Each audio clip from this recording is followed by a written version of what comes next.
ready to interview our parent, Mrs. Linda Master. Welcome to the show. Yeah. Glad to be here with you guys. Yeah.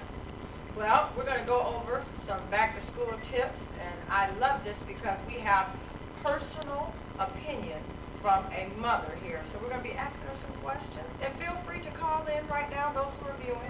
Yes. Again, what's your question? Yes, our telephone number is 954-934-5914, and we will take the call.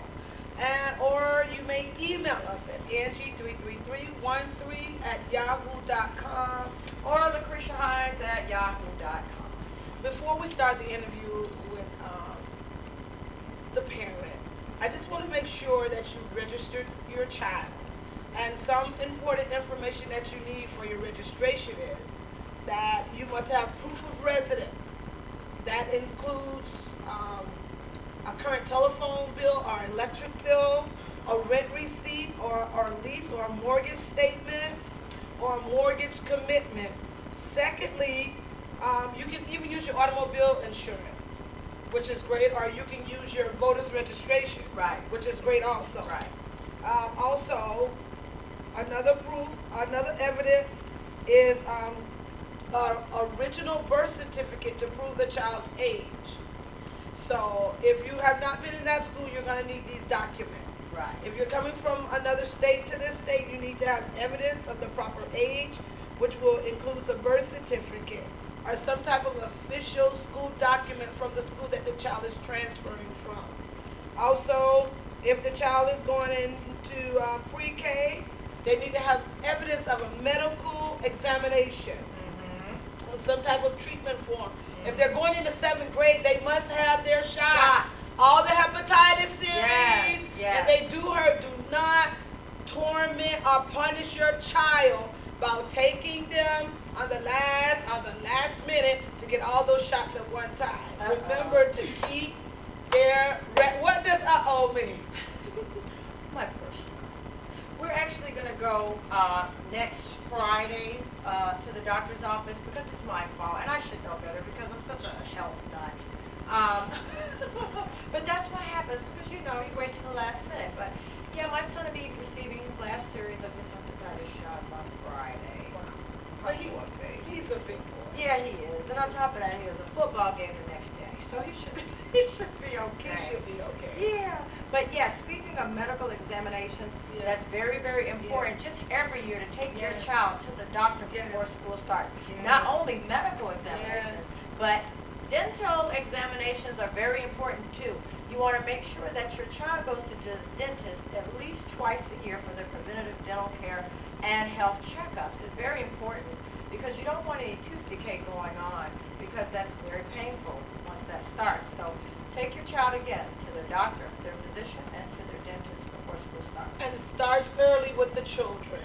Please start early so that they don't have these phobias. Yeah. Because I have a phobia with the dentist, so we don't want the children to go through that. Please. So please start them out early. Make sure you take care of that. Yeah. The evidence of the immunization is required. Yeah. You have to have evidence of custody if that is not your child. Right. Or guardianship. Right. Okay? And also, you must have all your emergency information. Yes, all your emergency information must be, and all your contacts, legal guardians, and things like that. Speaking of phobias, if your child has a phobia, speaking of a dentist, ask your dentist, your local dentist, if they offer like nitrous oxide, which is like a kind of a slight gas sedative, and it relaxes the child. Or if they just can't sit in the chair, they have what is it?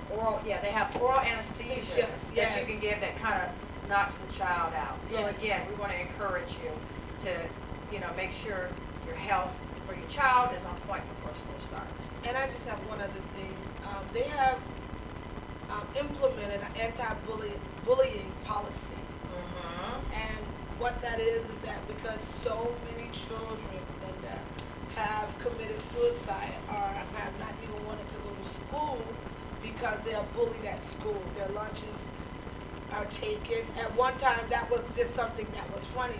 But now it has gotten so out of hand that they had to incorporate a policy. Yeah. I work at Sunset where I sit on the board, and I actually approved a grant for anti-bullying. lot of the younger children were being bullied. Yeah. And sometimes they didn't want to even go to school. Right. So there is a law that the Broward County School has approved, the first school anti-bullying policy in Florida. This policy was adopted on July 22nd and was designed by the District Office of Prevention Program and Student Support Services under the Safe Schools Healthy Students Grant Initiative. And this is very, very important. If your child comes home and tells you that someone is pushing them around, taking their lunch, bullying them, please don't take it lightly. Go to the school and report it before it gets out of hand, okay? It said the district anti-bullying policy specifically prohibits bullying or by any district student or employee, with consequences for those that act definitive or continue to bully.